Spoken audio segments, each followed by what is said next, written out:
Então, pessoal, bom dia. Quero agradecer a presença de todos aqui tanto no online quanto no presencial, né? Olhar para frente. Tá, vamos tentar falar um pouco mais perto do microfone também. Então, agradecer a presença de todos aqui nesse sábado, né, para essa roda de conversa sobre o amor infiel, né?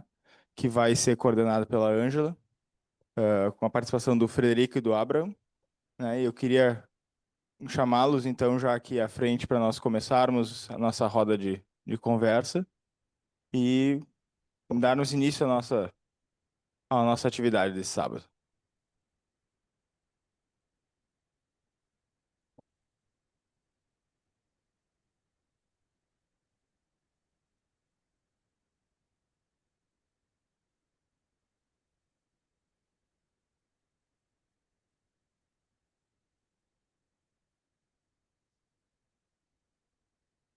Então, bom dia, todos os colegas presentes, presencialmente e online. É uma alegria poder fazer esse encontro aí que a comissão científica preparou com tanto cuidado e com tanto carinho. A nossa ideia hoje, além de comemorar o amor, né? É propiciar que essa oportunidade de a gente estar em presença com vários colegas da formação em psicanálise vincular, que desde a pandemia tem sido online, o que possibilitou a gente estender essa formação para colegas de todo o Brasil, que tem sido uma experiência muito, muito boa, muito gratificante. É, Essa formação é uma das razões de ser do contemporâneo, muito em função disso que ele foi criado. Então, estou muito contente de estar aqui com os colegas. Ah, Muito contente de estar com dois amigos, o Turca, que foi meu primeiro professor. Turca, tu nem sabe o que eu estava me lembrando esses dias. E numa das aulas dele, na formação no SEAP ainda, que a primeira formação que eu fiz foi em infância e adolescência, né? Ele tinha uma cadeira de dinâmica familiar. E aí ele fez um roleplay de um casal e eu fui a esposa, né? Então além dele ser meu supervisor e muito amigo, né? São muitos anos, né, Turca, de uma afinidade assim, né, em termos de pensamento psicanalítico e de trabalho, né, nas relações aí familiares, né? E também o Federico, lá de Buenos Aires. O Federico é um amigo recente, né, que eu fiz há alguns anos, que a gente faz parte de um grupo da Comissão de Casal e Família da IPA. Então, a gente tem trabalhado juntos e eu e o Federico, a gente tem temas que a gente também se afina, né, Federico, nos interesses. Então, muito contente de estar aqui. Eu vou me valer só um pouquinho assim da minha prerrogativa de coordenar a mesa e fazer uma pequena introdução do que eu me inspirei para falar hoje e depois passar para vocês, tá bom? Então, eu inicio essa reflexão de mãos dadas com o nosso poeta imortal Vinícius de Moraes, que com seu talento, genialidade e experiência de 9 casamentos, nos brindou com este poema, Soneto da Fidelidade. De tudo ao meu amor serei atento, antes e com tal zelo, e sempre e tanto, que mesmo em face do maior encanto, dele se encante mais o meu pensamento. Quero vivê-lo em cada vão momento, e em seu louvor hei de espalhar o meu canto, e rir meu riso, e derramar meu pranto, ao seu pesar e ao seu contentamento. E assim, quanto mais tarde me procure, quem sabe a morte, angústia de quem vive, quem sabe a solidão, fim de quem ama. E eu posso dizer do amor que tive, que não seja imortal, posto que a chama, mas que seja infinito enquanto dure. Quem não conhece essa maravilha desse poema? Tem um jogral. Flandre.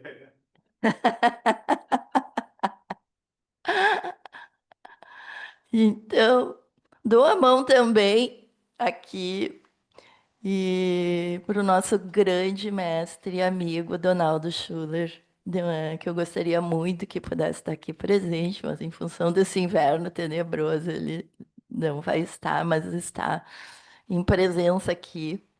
Que da mesma forma que o Vinícius, sua escrita para mim é genial e me toca profundamente.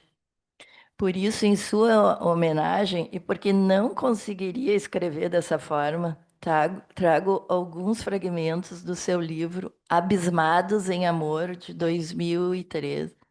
E quem não leu, recomendo muitíssimo. Ele abre o capítulo 16 dizendo que Bauman, aturdido pela velocidade contemporânea, discorre sobre a modernidade líquida, a vida líquida, o temor líquido, o amor líquido. E aí ele interroga: amor líquido? Líquido o amor já foi nos tempos míticos. Não é sem motivo que Afrodite, a deusa do amor, surja como divindade aquática. A natureza líquida de Afrodite aflora na Vênus de Rhodes, nascida e renascida das águas, vigorosamente curva como onda. Líquidos foram os amores de Odisseu, Penélope, de Zeus, da própria Afrodite. A fidelidade da esposa de Odisseu foi perturbada por sonhos em que a rainha se unia a pretendentes seus. Amores sólidos, como os de Dante e Petrarca, passam por contínuas provações, criações, recriações. O amor é líquido? Pergunte-se a Kierkegaard. No sistema do pensamento dinamarquês, o amor vive da incerteza, da sedução, do engano, da dúvida e da dor. Não estará a fluidez na raiz das relações amorosas? Amor que não renasce não é amor. Amores passageiros pontilham as andanças dos cavaleiros do rei Arthur. Corpos solidificados perduram como múmias, até que a morte os separe. A morte não vigia no horizonte, inserida na vida, separando, propicia a renovação. O amor dura sempre até a morte do amor, é claro. Aqui penso que Donaldo e Vinícius se dão as mãos. Que seja infinito enquanto dure. E eu sigo o meu percurso reflexivo e me encontro um outro filósofo que eu gosto muito e que recomendo também, Alain de Botton, filósofo fundador da School of Life. Ele sugere que conhecer a história do romantismo deveria ser necessário, útil e consolador, pois ela sugere que muitos dos problemas que surgem nos relacionamentos não decorrem da nossa culpa ou da nossa inaptidão. Conhecer a história do romantismo convida a outra ideia mais útil. Não somos unicamente culpados. Recebemos uma tarefa incrivelmente difícil de nossa cultura que cometeu a temeridade de apresentá-la como fácil. O romantismo surgiu como um movimento e ideologia na Europa em meados do século XVIII. E de lá para cá conquistou o mundo, que apesar de todas as transformações evidentes, e porque vivemos em um mundo líquido, podemos, de alguma maneira, não é, nos apoiar nele para refletir e, resumindo muito rapidamente, alguns pontos que ele nos traz para reflexão. da ideologia do romantismo. O verdadeiro amor é sinônimo de aceitar tudo em alguém, sendo que a necessidade de cada um ter que fazer alguma mudança é considerada um sinal de que o relacionamento está em crise ou em risco. O casamento, que até então era prioritariamente uma união pragmática e emocionalmente morna, ganhou uma dimensão inusitada. Amor ardente, apaixonado e duradouro. Ao longo do caminho, reuniu amor e sexo, sendo que sexo frequente e mutuamente satisfatório tornou-se a exigência e indicador de saúde no relacionamento. Como consequência indireta, sexo pouco frequente e adultério transformaram-se em eventos catastróficos. Encontrar o verdadeiro amor como objetivo da vida, pois isso deve significar o fim de toda a solidão. Daí decorre uma expectativa de que o parceiro deva nos entender sem dizermos nada. Neste ponto, podemos agregar uma pergunta: será isso sinônimo de intimidade? A escolha do parceiro deve ser guiada por razões sentimentais e não incluir considerações práticas, pois o romantismo manifestou forte desprezo pelo dinheiro e pelo pragmatismo. Sobre essa influência hoje, ainda parece frieza ou falta de romantismo considerar que você pode estar com a pessoa certa por também formarem uma boa dupla profissional ou econômica. Alerta o filósofo, então. Precisamos declarar que o romantismo tem sido, talvez, um desastre para nossos relacionamentos e se faz urgente superar uma série de distorções que ele promoveu. Tais como: devemos conhecer uma pessoa de beleza interior e exterior e sentir imediatamente uma especial atração por ela e vice-versa. A fé romântica, uma herdeira do idealismo, isso eu acho interessante, que antes se voltava para os deuses e espíritos, foi direcionada para figuras humanas. Um movimento que tem consequências imprevisíveis, já que não é nada simples sustentar uma idealização desta ordem. A segunda prerrogativa. Devemos ter sexo altamente satisfatório sempre. No entanto, nós sabemos, como psicanalistas, que o que é prescrito, muitas vezes, é o menos interessante. Nunca devemos nos sentir atraídos por outra pessoa, mas, novamente, como psicanalistas, sabemos que a pulsão não é monogâmica. Devemos nos entender intuitivamente. Não devemos ter segredos e devemos passar muito tempo juntos. Novamente, talvez essa distorção seja sinônimo e entendida como intimidade. Devemos criar uma família sem qualquer perda de intimidade sexual ou emocional.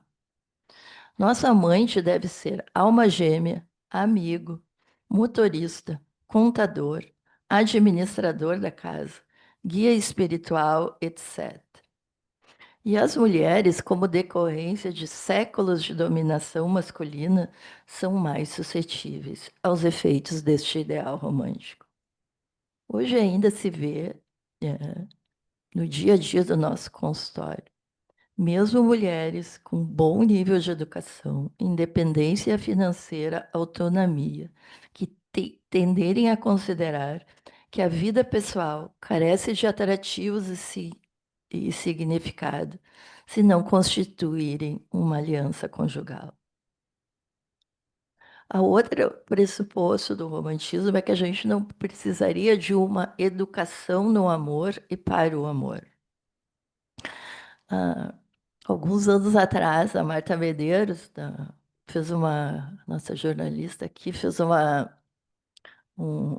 na coluna dela uma crônica no Dia dos Namorados, que ela botou um título que eu achei sensacional: As Fake News do Amor. E faz e fez coro com o Botton, incluindo na lista, então. Quando existe amor, a relação se torna fácil. E ela põe em negrito. Nunca, jamais. É sempre um desafio, mesmo entre pessoas experientes e bem resolvidas. Para sempre, interrogado. Só relações sérias e firmes é que importam. É num relacionamento afetivo que encontramos palavras de incentivo e carinho. O melhor de uma relação amorosa, sexo à vontade quando quiser. É impossível ser feliz sozinho. O amor é um lugar que você pode ser absolutamente sincero. Somos convocados por eles, então, a questionar de forma urgente estas presunções da visão romântica das relações. Não para destruí-los, mas como alerta o filósofo, mas essencialmente para salvá-los, para construir uma teoria pós-romântica, pois para uma relação durar, além de muito trabalho psíquico e vincular, temos de ser desleais, eu diria infiéis, hoje com o nosso tema, aos ideais românticos. Isso pode ser um projeto ambicioso, polêmico, mas propõe uma noção diferente para fazer frente às esperanças de estabelecer um bom vínculo amoroso e que a intimidade se construa na diferença. Então, muito eu vou passar a palavra aí para os nossos colegas. O Turca começa, pode ser? E seguimos.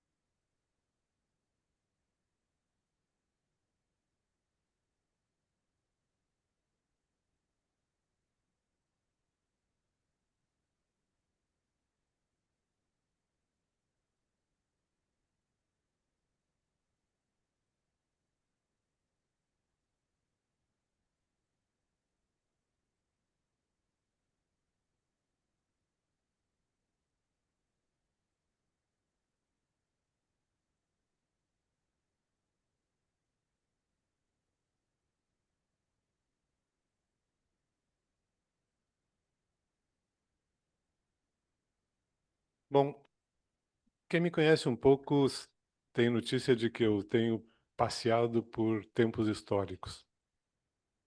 E nesses passeios, digamos assim, que tem me acrescentado bastante, nesses últimos tempos, depois de passear bastante pelo passado, eu resolvi também olhar um pouco do presente. Esse projeto de passear pelo passado tem sempre não, mas tem pelo menos para mim, tinha pelo menos para mim uma conotação que era de que eu vou descobrir a chave para saber do futuro. Conversa mole. Mas, digamos assim, o resultado não foi saber do futuro, mas pelo menos conhecer um pouco do passado. E nesse olhar para o presente, digamos assim, uma das coisas que tem me atraído é pensar que o universo é esse, o do casal e da vida familiar, em tempos contemporâneos. Então eu vou desta frase, amor infiel, certezas e incertezas nos relacionamentos atuais, eu vou destacar relacionamentos atuais. E o fiel e o infiel, isso é um marco, digamos assim, uma espécie de marco de onde a gente vai poder pensar, ou pelo menos eu espero, algumas coisas do território do fiel e do infiel. Do ponto de vista quando assim, dessa reserva sexual que os casais muitas vezes estabelecem entre si, como uma espécie de território de exclusividade, só eu, só tu, etc. Vamos dizer assim, cada casal administra isso do jeito como conseguir. Não sei se está claro. E isso, em geral, fica e tem ficado na órbita da administração singular de cada casal. E às vezes, vamos assim, muda quando o casal muda, ainda que os protagonistas sejam os mesmos de antes, né? Mas, enfim, na órbita de cada casal. Bom, Para contextualizar um pouco dos tempos contemporâneos. Pílula anticoncepcional. Isso está disponível desde os anos 1960, oficializado. Sexo sem reprodução. Aqui houve uma monumental ampliação da vida sexual a partir deste dispositivo tecnológico que até então, desta maneira, não existia. Existia de outras maneiras, mas desta eficaz e acessível, que passou a ser a pílula desde 1961, ela estava espalhada pelo planeta. Então, este recurso, vamos assim, tá presente, digamos assim, nessa dimensão de uma sexualidade que estava desvinculada cada vez mais nitidamente da reprodução. Pode ser usada na direção da reprodução quando os protagonistas acharem que isso pode ser interessante, mas tem outro caminho que ela pode seguir. Isso é 60, 65, Magritte desenha isto. 65, ele desenha isto. Magritte é um dos meus surrealistas preferidos. Enfim. 68. Maio de 68. Nós sabemos o que nós não queremos. Família. Ordenamento, regra, nada disso. Isso é o que nós não queremos. Então, maio de 68 é um grande marco nessa história. Amai-vos uns sobre os outros. É proibido proibir, etc. Sejam razoáveis, peçam o impossível. São algumas das máximas que giraram a partir de maio de 68, digamos assim, neste universo da vida dos casais e da vida familiar.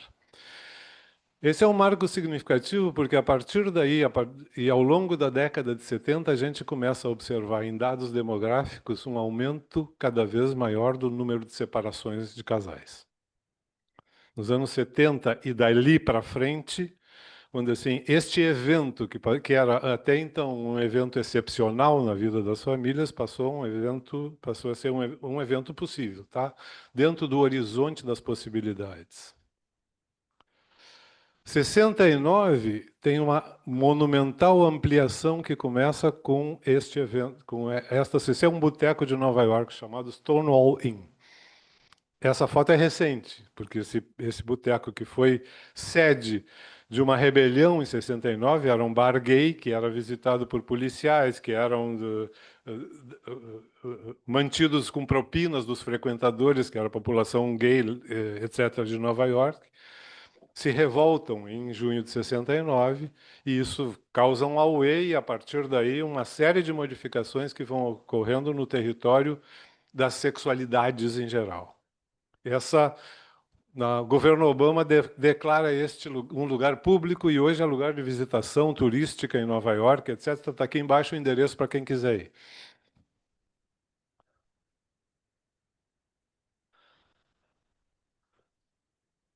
Antes era sexo sem reprodução. Aqui, 78, é reprodução sem sexo. Essa moça, Louise Brown, nasceu em 78, é a primeira que se tem notícia que tenha nascido a partir de um procedimento de reprodução assistida. Está viva até hoje, é super estudada, vamos dizer assim, vasculhada do ponto de vista biológico para ver o que acontece com ela, o que acontece com essa pessoa, o mesmo que aconteceria com qualquer outra, digamos assim. Não tem nenhuma coisa excepcional que tenha se encontrado na vida desta pessoa. Isso aqui, isso aqui é como as pessoas estiveram usando o seu tempo. Lá em cima diz desde 1940 e aqui embaixo diz desde 1930. Azul, família. Vocês conseguem ler? Não, né? Está difícil. Vou ler alguns. A faixa azul é família, vermelha, escola, amarela, amigos, mais embaixo, roxa, igreja, e a última, online.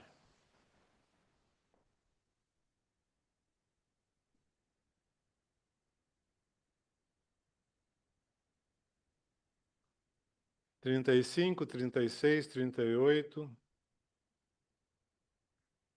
Não.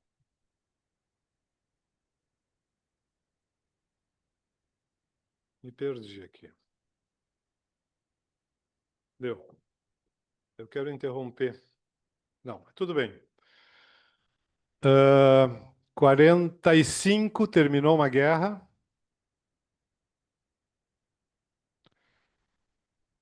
60 pílula.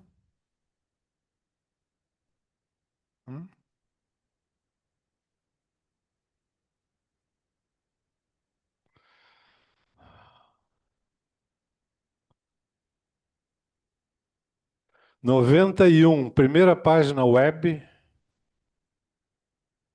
2000, web 2.0.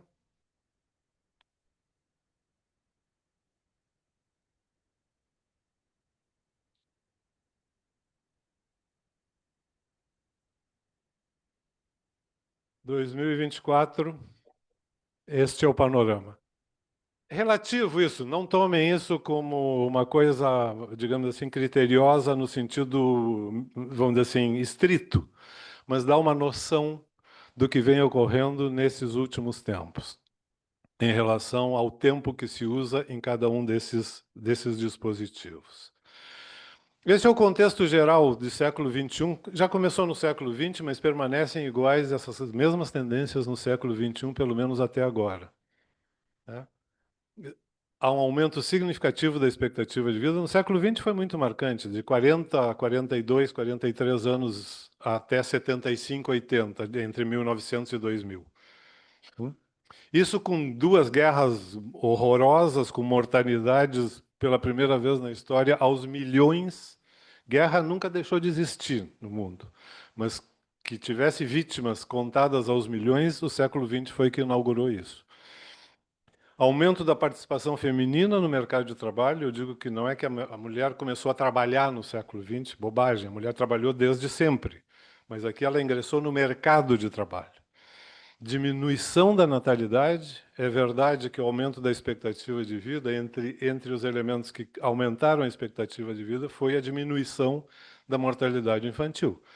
Então, também a diminuição da mortalidade infantil incide sobre a diminuição em geral da natalidade.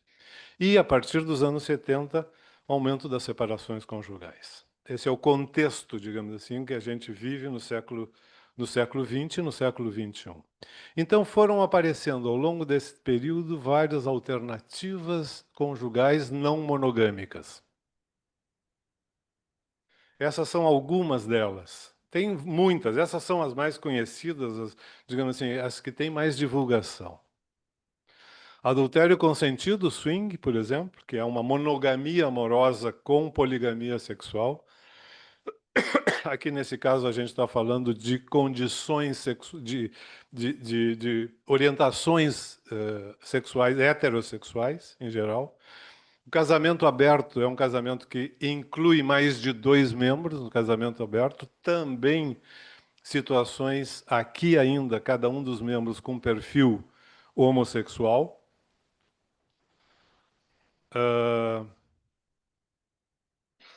Poliamor. Aqui sim aparece a possibilidade de casamentos com mais de dois constituintes, homo-heterossexual, e aí as orientações são as mais variadas. Aqui tem algumas dessas circunstâncias. E esse quadro que eu não vou, só vou deixar a imagem, porque isso aqui são modalidades conjugais não monogâmicas. Se alguém...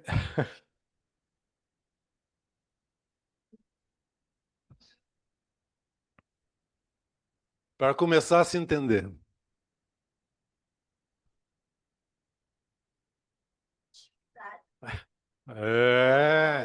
Esse território tem sido frequentado por gente muito criativa.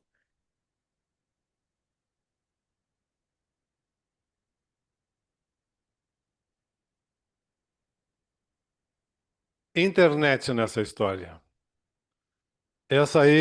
Esse quadro eu gosto muito porque dá notícia, digamos assim, do que vem ocorrendo. Pensem, lá embaixo era PC, 1900. 1991 surge a primeira página web.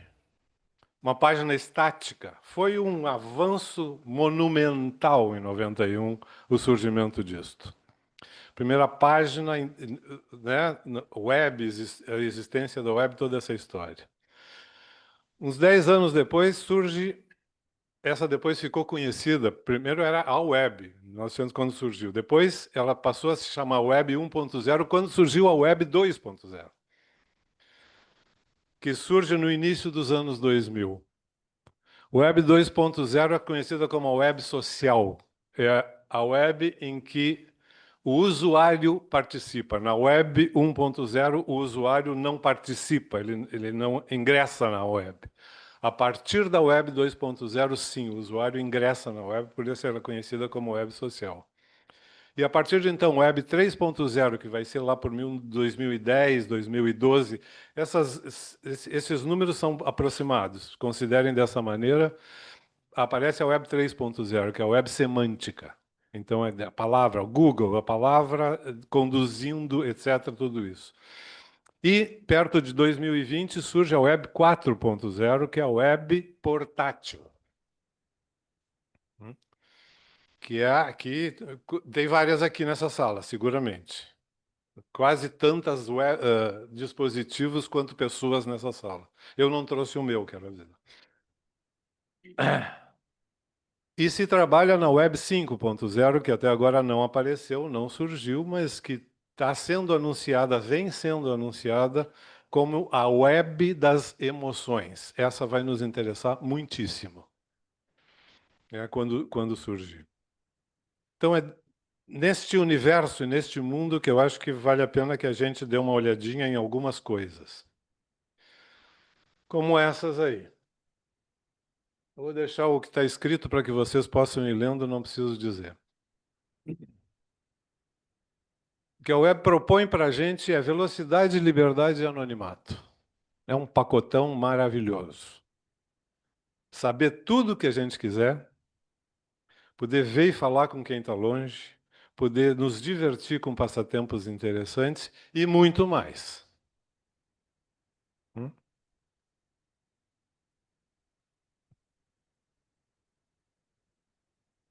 Lembra quando o inconsciente não tinha lugar físico? Agora tem. Big Data. Sem muito comentário. 78% da população com mais de 10 anos, isso é dado de 2023, portanto ele pode estar desatualizado, tem um celular. 78% da população. Aqui embaixo a referência, para quem quiser. O que essa tecnologia nos oferece? Elas ficam permanentemente ligadas, 24 horas por dia. E elas produzem respostas prontas, imediatas para o que a gente demanda. Não vai ter, meu senhor, minha senhora, você não vai ter sofrimento por abandono. 24 horas eu vou estar à sua disposição. Você não vai ter sofrimento por espera. A sua resposta vai ser pronta e imediata. É um pacote sedutor, convenhamos. Os cortes de energia e de conexão eles são indesejáveis, mas algum Deus do mundo digital provavelmente vai estar providenciando na sua reparação pronta.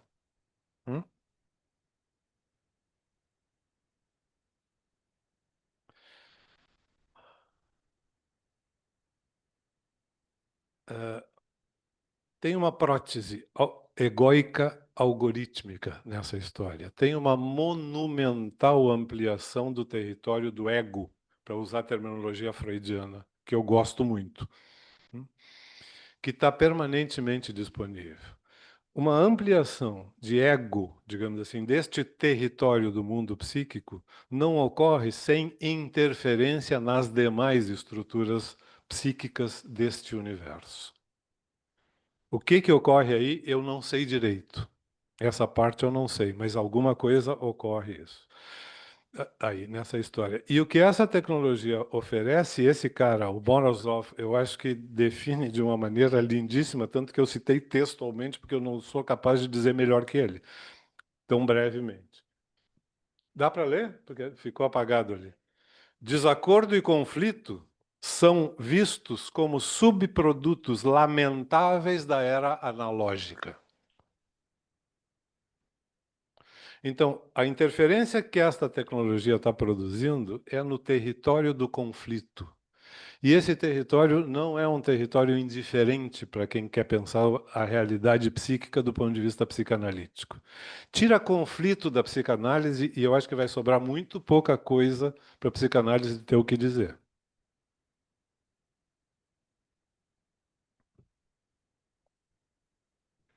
Então, essa parafernália se empenha em nos proteger de contradições, de conflitos, etc., de um amplo território do mundo do sofrimento que eu deixei escrito para não precisar repetir, vocês vão lendo isto aí na tela. Nisso que está se falando, o que, que ocorre? Não tem acordo nem consenso que seja oriundo de uma negociação e de uma renúncia. O território do ego, nessa história toda, fica empobrecido do ponto de vista da negociação e da renúncia. E esse poder mediador da consciência fica relativamente empobrecido. E se a gente acrescentar a tudo isso, os filtros de bolha, câmaras de eco e toda essa história, que são coletivos iguais, digamos assim, a gente vai estar eliminando, ou pelo menos diminuindo o território do conflito nessa história. E o termo que aparece no mundo digital, como alguma coisa não anda bem, é disrupção. Falha do sistema. Disrupção. Essa tecnologia favorece o esquecimento. Por quê? Informações importantes estão nos registros. Eu tenho acesso a elas. Eu aperto 3, 4 botões e elas estão na minha frente.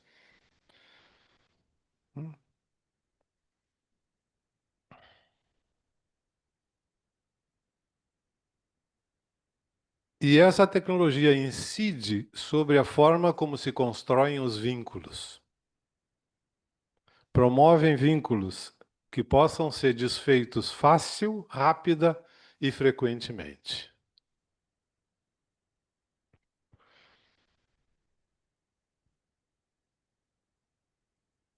Deu para ler? É.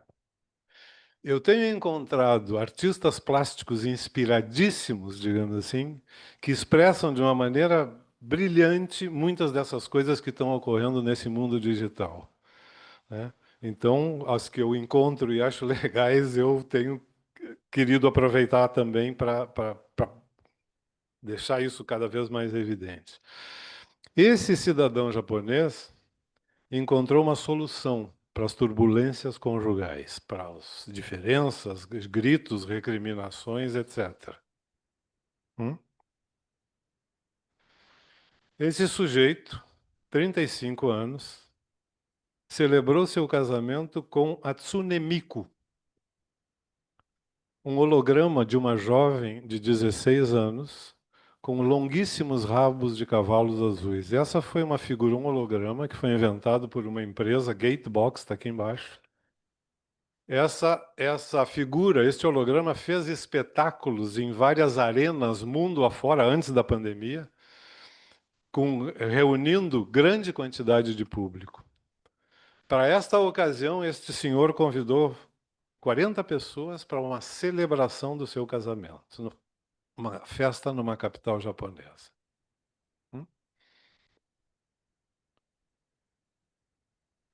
Outro usou um outro recurso, que é esse do Cazaquistão. Esse é um fisicultor do Cazaquistão, e esse sujeito se casou com uma boneca sexual. Problemas de infidelidade diminuíram muito. Claro, ela pode ser sequestrada, mas os problemas de infidelidade diminuíram bastante neste caso.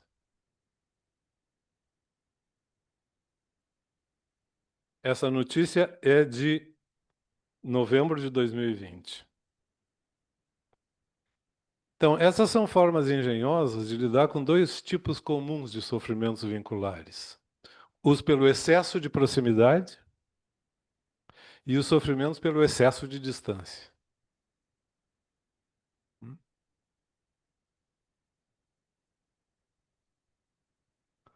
Esse é um outro recurso mais recente, que não está exatamente no universo dos casais, mas está no território da maternidade, que também tem chamado a atenção de umas poucas semanas para cá da mídia atual.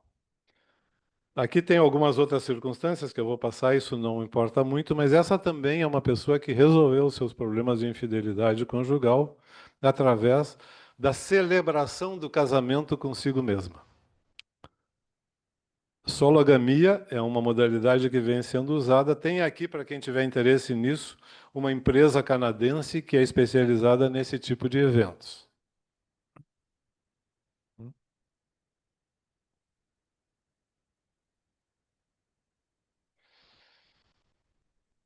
Living apart together.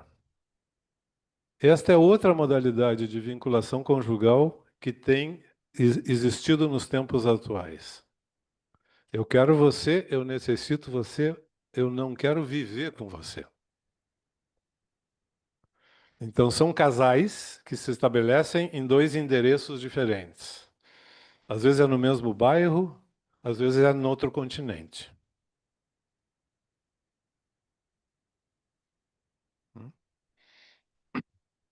Esse documentário, A Partners, é produzido por uma jornalista canadense sobre esse tipo de situação. E ela encontrou um neologismo interessante nessa história com o apart e partners, né? Ela inventou isso do partners apart nessa história e juntou isso nessa palavra, que é um interessante neologismo.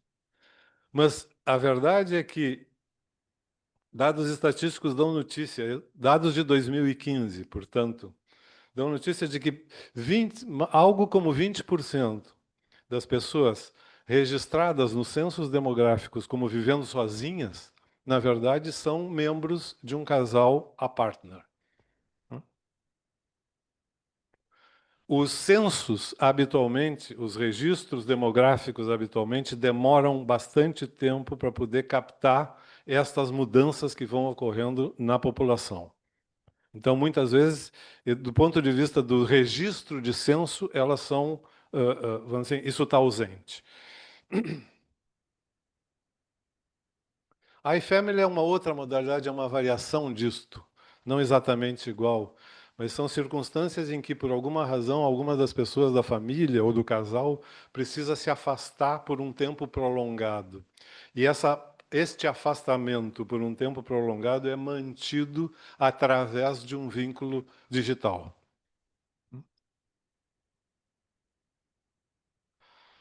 Mas, além disso, esses outros recursos são as plataformas de relacionamento. Essa aí é uma das mais conhecidas e mais frequentadas. 40 milhões de usuários, eles proclamam que têm.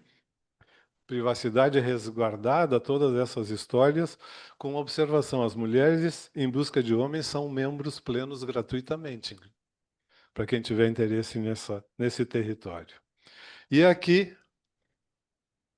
são algumas dessas plataformas de relacionamento que estão atualmente... Algumas, hein? Não são todas, porque não cabia no slide. Também a gente tem muito mais além dessas aí. Aqui tem só 88.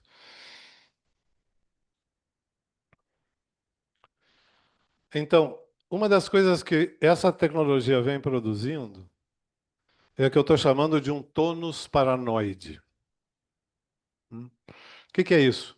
Tem uma espécie de a priori de suspeita em relação ao uso dessa tecnologia que costuma acompanhar a gente. Será que... Eu descrevo isso, a cena mais comum é a moça que vai estar comprando uma roupa e que quando entra na cabine para experimentar a roupa, fica olhando para ver se não tem câmera. Porque ela vai ter que se desvestir a roupa para provar a outra, etc. Ou nos hotéis, também, quando o sujeito se hospeda no hotel, tem toda uma vigilância, tem toda uma suspeita a respeito de que, bom, e aqui atrás desse espelho do banheiro, o que que tem? Tem dispositivos, custa 200, 300 pila cada um, que a gente pode comprar e que são dispositivos que detectam a existência de câmaras escondidas. Eu não sei que nível de eficiência que eles têm, mas chega a ter dispositivo para detectar câmara escondida. Então tem um território paranoide nessa história, que é isso, assim, quer dizer, o que estão querendo que eu pense, o que estão querendo que eu compre, o que estão querendo que eu evite, o que estão querendo que eu, como que eu estou querendo que eu me comporte.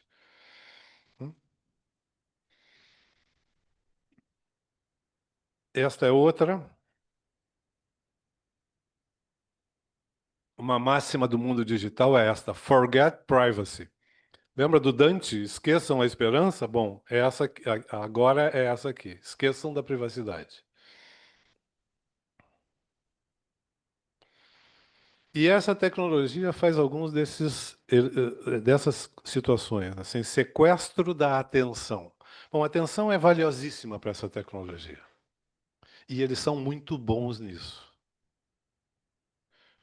Quando o celular começa tocar aquela musiquinha, tem algum hormônio que sai do lugar dentro da gente.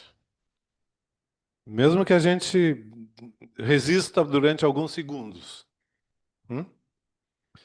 Então, tem uma coisa nessa história que é a atenção. Isso não é, de novo, assim, não é pouca coisa para a gente que está pensando analiticamente nessa história. Associação livre, atenção flutuante, são instrumentos valiosíssimos para a nossa prática. Aqui, ela está sequestrada, é uma atenção que está sequestrada, que tem, vamos dizer assim, que existe um dispositivo que precisa. Esse é o combustível que alimenta o mundo digital, é a atenção da gente. Então, eles são bons em captar nossa atenção. São muito bons. A gente tem que estar, digamos assim, avisado em relação a isto, porque senão vai ficar preso. E mesmo avisado, vai ficar preso. Sequestro do pensamento. Aqui também tem outra categoria que nos é muito cara. Porque aqui o pensamento que importa é um pensamento que está ligado ao tempo do presente, ao imediato. A resposta é imediata, lembra essa história? Então, tem o problema, tem que ter imediatamente a solução. Entre a questão e a solução, quanto menos tempo mediar, melhor. O tempo que medeia entre a pergunta, a demanda e a solução é o tempo da reflexão. E esse é o tempo que fica encolhido com essa tecnologia. Então, o pensamento fica precarizado e sequestrado também nessa história toda. Essa é a letra de uma música do Drexler, que se chama O Algoritmo. ¿Quién quiere que yo quiera lo que creo que quiero? E ele diz mais adiante na letra: Dime que devo contar, ó algoritmo. Sé que lo sabes mejor incluso que yo mismo. E mais adiante. Por exemplo, esta canção, que algoritmo la parió? Me pergunto se fui eu ou la elegiste ou te eligió. Escutem, está aqui a referência para escutar a música, bonita a música do Drexler, vale a pena. Mas lida com essa situação, a situação de ter uma espécie de pensamento sequestrado e de ação sequestrada.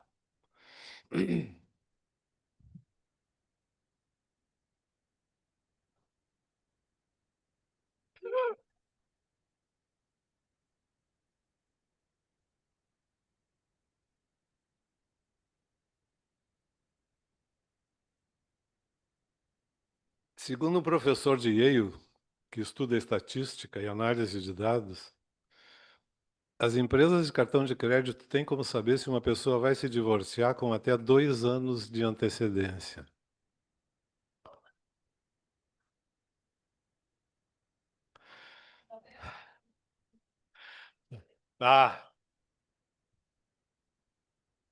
Cartão de crédito, compras. Vamos dizer assim, pelo perfil das compras, que os caras podem fazer pelo perfil das compras, por favor, né? Não sejamos ingênuos, eles sabem muito da nossa vida. Com o perfil das compras, os caras têm erram de vez em quando, mas acertam bastante. E são muito interessados nisso porque o divórcio costuma gerar um impacto econômico na vida dos casais que pode prejudicá-los como empresa. E aqui a gente entra no que eu acho que é a categoria, o que a psicanálise pode nos proporcionar de mais valioso para poder circular no território digital, que é que é a categoria do narcisismo.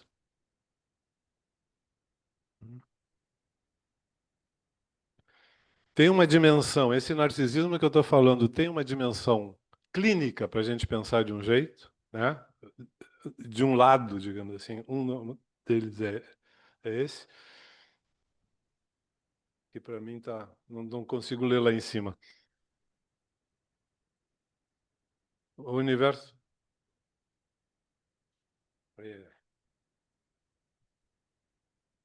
Ah, obrigado. Quem sabe é outra coisa. O universo da clínica faz com que nos defrontemos com abalos narcísicos, comoções narcísicas. De um lado, eles variam segundo a intensidade, de outro, dependem da capacidade psíquica das pessoas, ou seja, da sua resiliência. Então, eles podem se apresentar de várias formas, como afrontas, feridas, fissuras, catástrofes, recomposições, restituições narcisistas, etc. Se as primeiras gerações de psicanalistas se empenharam em converter as relações narcisistas em relações de objeto, uma modalidade menos primitiva, mais madura, com Kohut contou-se com uma versão mais realista. Não era necessário ambicionar uma posição narcisista que ela devesse dar lugar ao amor objetal. O que o Kohut vai propor são possibilidades de transformar o narcisismo, de gerar transformações no narcisismo. Mas isso não significa abandoná-lo.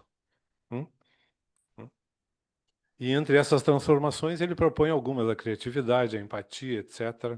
E eu acrescento a gratidão e a humildade. A gratidão e a humildade são meio sem vergonhas, porque elas trazem um arrasto histórico-religioso muito complicado. Mas eu tenho a impressão de que mesmo assim não vale a pena abandoná-las. Mas se o narcisismo, de um lado, tem essa dimensão da intimidade do consultório e da clínica, de outro lado, ele ganhou uma outra dimensão. Eu apertei. Aí, obrigado. Ganhou essa dimensão a partir do Lasch, em 79, que escreve esse livro Cultura do Narcisismo. Ele evoca o narcisismo para uma outra dimensão. Diz ele, a clínica psiquiátrica e psicanalítica é de onde se origina o conceito de narcisismo, para ele, né? Na verdade, se origina muito antes da clínica. Narcisismo é muito anterior à clínica psiquiátrica, psicanalítica e tudo isso, né? Mas a sua utilização para análise social é fértil e esclarecedora. Aqui está o ponto. Diz ele, é pelo roteiro da socialização que se constrói o psiquismo, etc. É preciso, aqui é um sociólogo que está falando.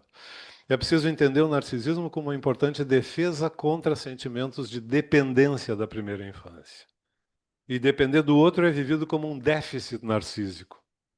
Então são traços da cultura narcísica que engrandecem o sujeito. Aqui de novo tem uma... Né?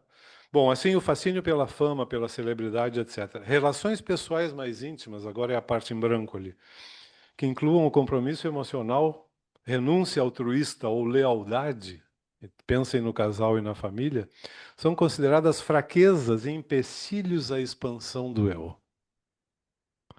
Então, o território do casal vai precisar lidar com as demandas narcísicas de cada um desses membros. E é um território de administração bastante complicado. Já era. E agora eu tenho a impressão de que ganha acréscimos no mundo das complicações.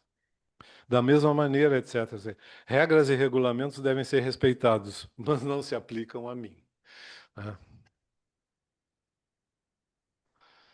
Então, esse mundo narcísico, eu tenho a impressão de que, vamos dizer assim, é a categoria-chave para a gente poder pensar algumas dessas cenas do cotidiano. Estou dizendo, tem artistas plásticos extremamente talentosos e sensíveis. Tem um que eu gosto muito, que é um polonês, chamado Paweł Kuczynski. Eu acho que eu não tenho aqui aqui nenhuma das imagens dele, mas uma é mais bonita que a outra, muito expressivas. E aqui, para terminar essa história, alguns códigos e etiquetas e convenções e ritos do amor digital. Tudo isso, os nomes de tudo isso são em inglês, afinal de contas, nós vivemos num país em que o português é a segunda língua mais falada, né?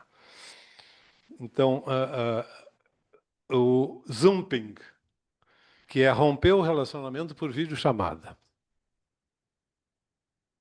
Ghosting, isso é mais conhecido, né? Sumir, etc., feito um fantasma. Mooning,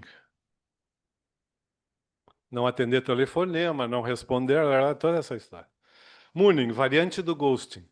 Alguém ativa o modo não perturbe. Benching, ou paperclipping, ou cushioning. O match, né, não desaparece totalmente, não é um ghosting, mas deixa a outra pessoa em banho-maria. Escreve de vez em quando. Estou por aí, uma espécie de banco de reserva. Essa é a ideia. Hã? É.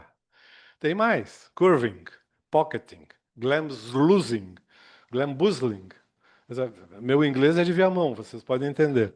Breadcrumbing.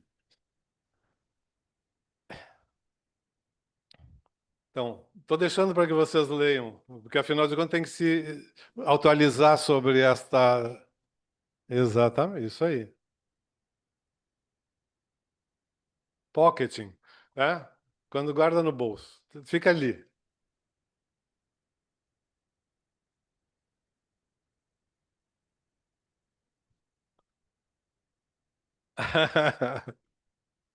Zumbi.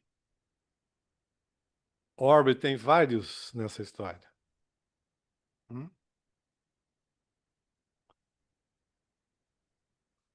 Ah, tá bom assim? Não.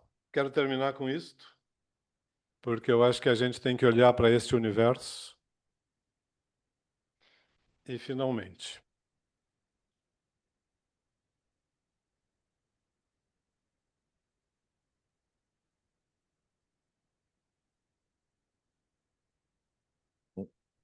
Então, pessoal, a gente quer agradecer o Abraham, né, psicanalista e analista de casal e família, né, por ter feito uma fala que trouxe, inclusive, muitos termos que a gente desconhecia, né? Impressionante a quantidade de termos que ficam perdidos aí na cultura. Agradecer a Ângela, que fez inicialmente a fala, né? Nossa psicanalista, presidente do Contemporâneo, professora no curso de Psicoterapia de Vínculos, né? Com muitos livros escritos sobre o tema, né? Sendo o último Entrelaçamentos, Vínculos e Subjetividade.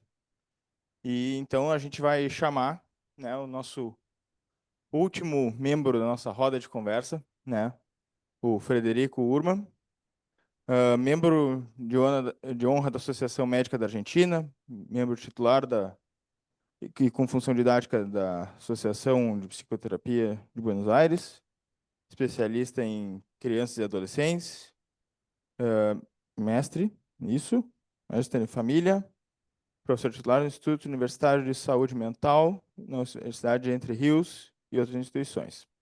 E vou passar então para ele a palavra.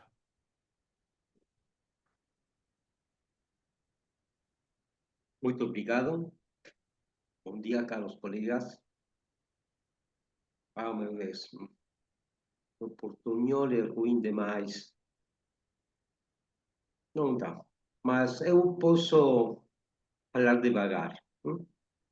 E entendo quase tudo o que escuto. Mi caso, ahora sigo para no pasar más vergüenza en español. Como ven, es un caso de afasia motora más que sensorial en relación al portugués. Bueno, voy a comentar mis ideas sobre el tema de la relación entre infidelidad como una puerta clínica para la comprensión de la fidelidad.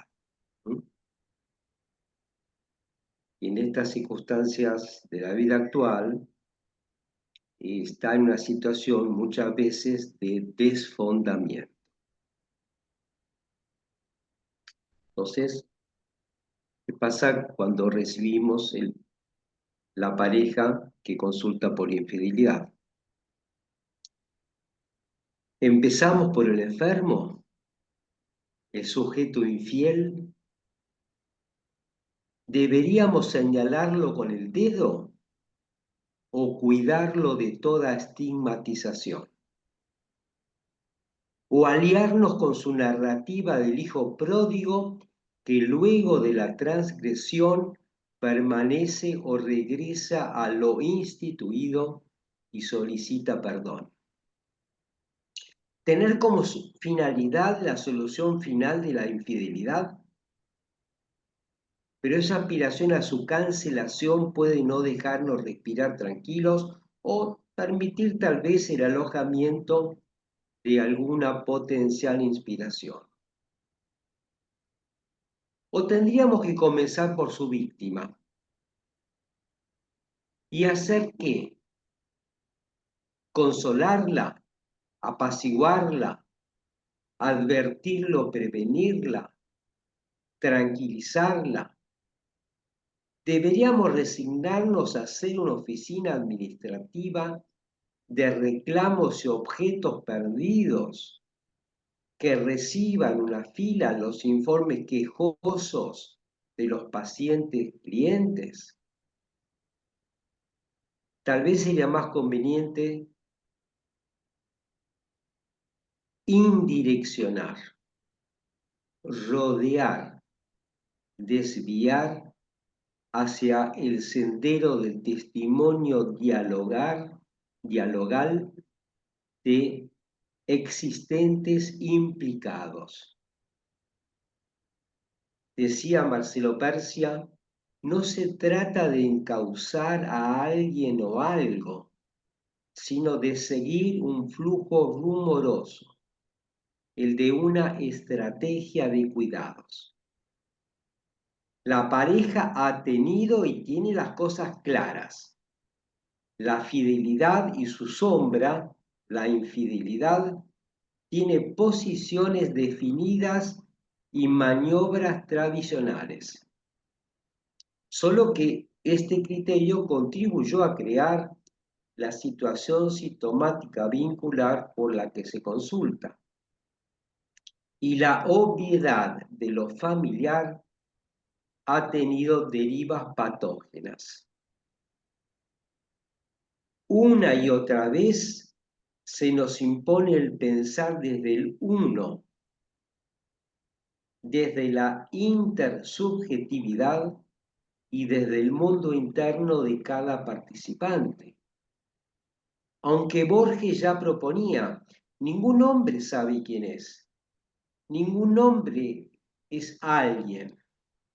La forma de la multiplicidad, de la interconexión abundan, y luego Borges nos llevaba al difícil lugar de los laberintos sin centro o el de las líneas paralelas. Tal vez deberíamos estar más allá de políticas pastoriles.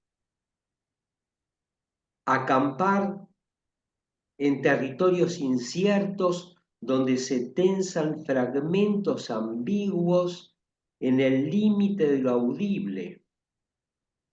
Escucharlos o escucharnos ir interrogando. Decía Maurice Blanchot, la pregunta si es habla inconclusa toma apoyo en la inconclusión. No es incompleta como pregunta, es al contrario el habla el que se cumple declarándose incompleta. La pregunta espera respuesta, Pero la respuesta no tranquiliza a la pregunta e incluso si la agota, no agota la espera, que es la pregunta de la pregunta. Termina acá la cita de Plato. ¿Qué puede una pregunta? ¿Hacer o deshacer un evento relatado? Comparemos. ¿Qué hace y o deshace una opinión acerca de eventos relatados?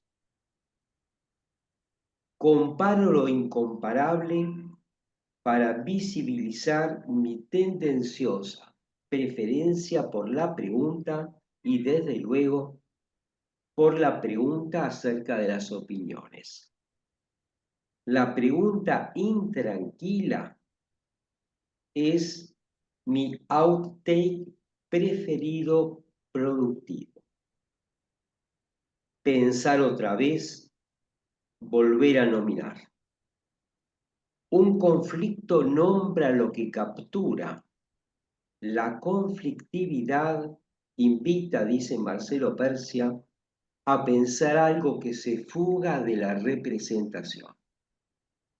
Construir entonces entre el paciente pareja, una estrategia de cuidada creación, captación y respeto de las de complejidad y multiplicidades vinculares, que es la compartida fidelidad cuando erótica llama, como la llama Vinicio de Moraes en sus conocidos sonetos, planteándola como experiencia inmanente. Al modo de la Torre de Babel, otra institución tan imposible como la pareja de fidelidad garantizada, cuando el paciente pareja se presenta en la situación analítica, se expone su confusión de lenguas y su dispersión, pues la previa ilusoria fusión se ha desmoronado. Errancia en el desierto entonces, pero mientras se pueda, sin la figura de un Moisés que conozca la ruta y el objetivo final.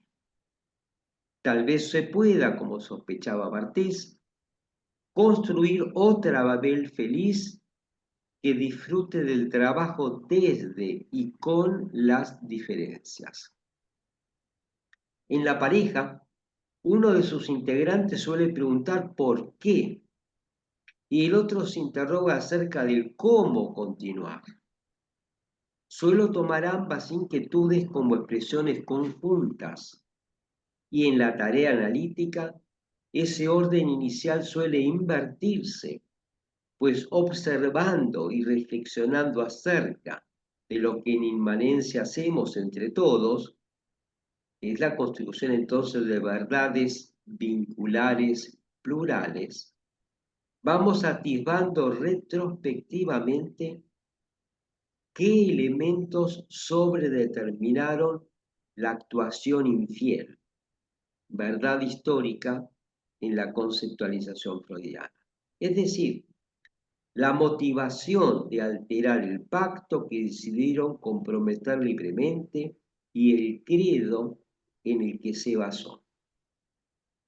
Estoy tratando de transmitir también que la cuestión del acto infiel es la intensa imposición, por su impacto traumático, de un centramiento, mientras que el hacer subjetivante compartido es un descentramiento. La lucha contra todo centramiento. Consigna que tiene en la atención flotante como regla analítica un claro paradigma. En lo que sigue voy a modificar el estilo expositivo para, de una manera concisa, telegráfica, condensación que espero que pueda ser abierta en el diálogo que siga la exposición, deslindar dos perspectivas clínicas del problema, la intersubjetiva y la de lo vincular, y comentaré luego algunas ideas acerca de la mirada de la subjetividad social.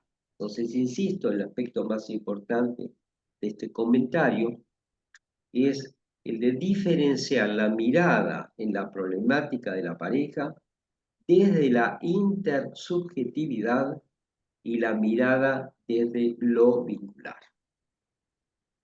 La intersubjetividad centra su mirada en posiciones y funcionamientos fijados estructuralmente, con intercambios esperables y anticipables. Los acuerdos y contratos son figuras de esta perspectiva.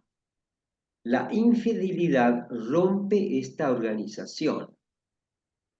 La relación que recibimos en la consulta es miembro fiel, miembro infiel, en donde el guión dibuja, traza, escribe la relación entre ambos en términos de una oposición binaria. El guión es el territorio de la desconfianza, la inseguridad, el dolor, la confusión y la incertidumbre teñida por una espera ansiosa. Desde cada narcisismo herido se cruzan reproches o se defienden de ellos. El engañado reclama castigos e indemnizaciones. El transgresor busca la comprensión y el perdón. Enfrentados, cada uno quiere tenerlo al terapeuta de su lado y mide qué atención y adhesión recibe. Ante esta ilusoria armonía estallada, el terapeuta se posiciona como tercero normalizador y objeto único reparador. Y funciona como traductor calificado de malos entendidos para que pueda recuperarse el bienestar perdido. Si las escaladas violentas pueden ser controladas y la ansiedad monitoreada sería posible recuperar, se podría entonces levantar con más éxito al encajar todo en una situación preconflictiva, la Torre de Babel, a través de un monolingüismo sin fisuras. El otro volvería a ser controlado y dominado y recuperarían el buen negocio en esta empresa de dos como sociedad de capitalización personal. Pero previamente al conocimiento de la trampa de uno de los socios, como llegan a reconocer en las sesiones, ya cada uno de ellos guardaba para sí el sentimiento por privaciones y frustraciones de estar dando más de lo que recibía.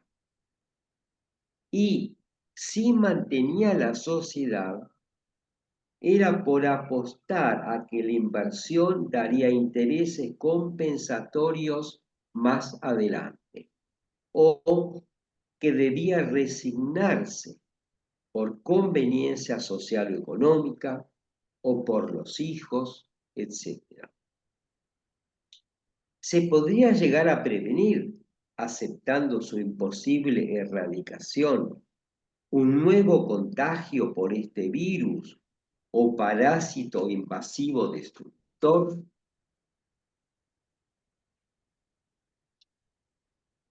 Este tipo de comentarios que hice resultan familiares para los que trabajan en la clínica de la pareja y se acercan bastante a conceptos que resultan familiares y de alguna manera consagrados.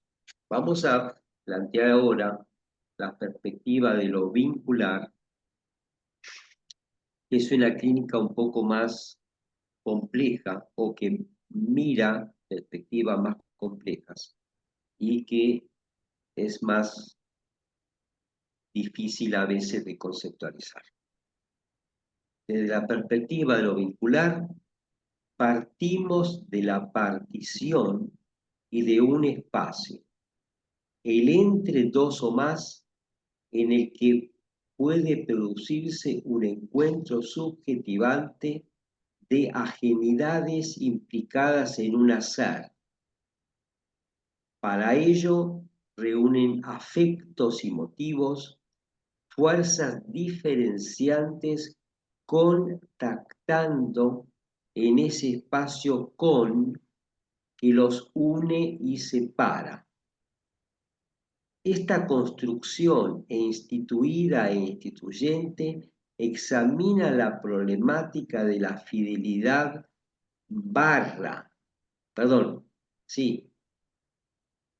fidelidad barra infidelidad como aspectos de la configuración de la pareja que se expresa en sus presentaciones y representaciones recuerdos. Como ven, estoy confrontando el guión de la subjetividad con la barra de la mirada desde lo vincular.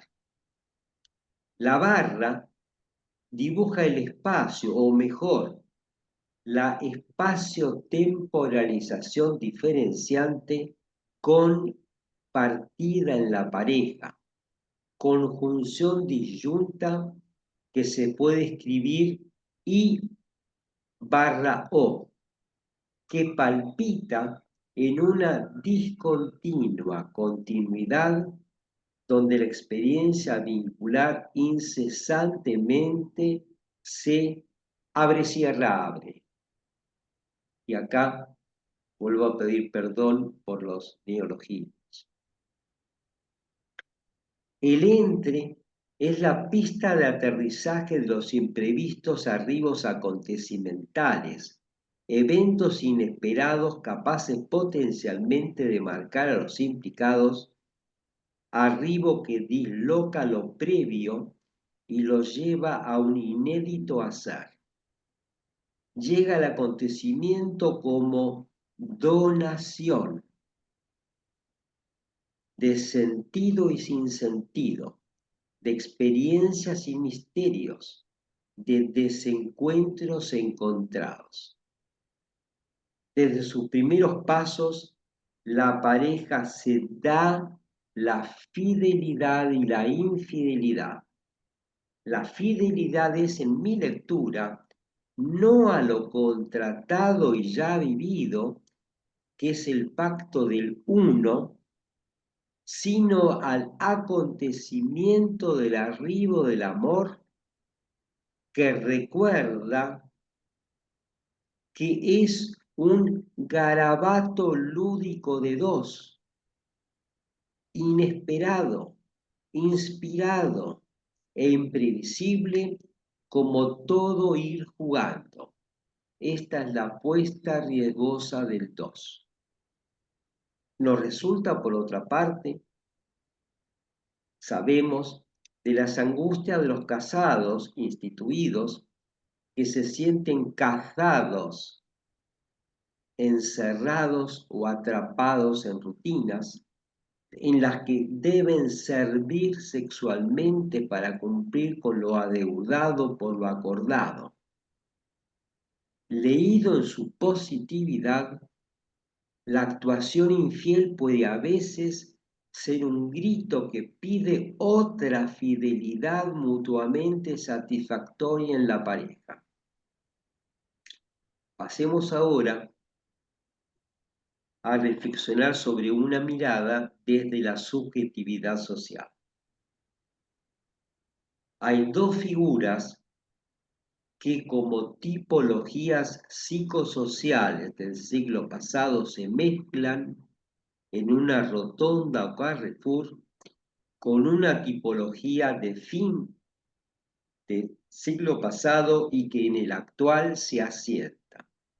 Me refiero a los tipos subjetivos del infiel el del corrupto institucional y el más reciente y engolfante, el de consumidor o adicto. Como una exacerbación del ilusorio libre albedrío del liberalismo capitalista, en el momento actual se resalta el valor de un impiadoso individualismo desubjetivante. Pertenecer tiene sus privilegios, resaltan para acentuar el tener ser. Just do it, respaldan y promocionan. La pareja ahora explora el mutuo amor, la pareja abierta, es decir, libre de todo control y atadura a lo contratado, pero paradójicamente se lo contrata. Libre de toda condición, pero inmediatamente se fijan condiciones. No enamorarse, no contar al otro esas aventuras. Ese deshacimiento o desacople es el del desfondamiento de un punto de asidero sexoafectivo renovable compartido o la partición de esa vivencia con una tendencia a idealizar el polvo hedonista, o sea, acabar no importa cómo, ni con quién, ni de qué manera. Como victoria pírrica, se festeja el fracaso de una esperanza. El consumo erótico no construye subjetividad, calidad erótica, sino que, al modo del Don Juan, suma cantidades de conquistas exitosas, amplía sus asientos contables. Pero cuando el amor cuenta, no se lo cuenta. Decía María Elena Walsh en un poema a través de su alter ego, el sapo Pepe. Decía, no es lo mismo ser profundo que haberse venido abajo. Hay más en nuestra nueva clínica para interrogar e historias para seguirnos contando. Bueno, gracias.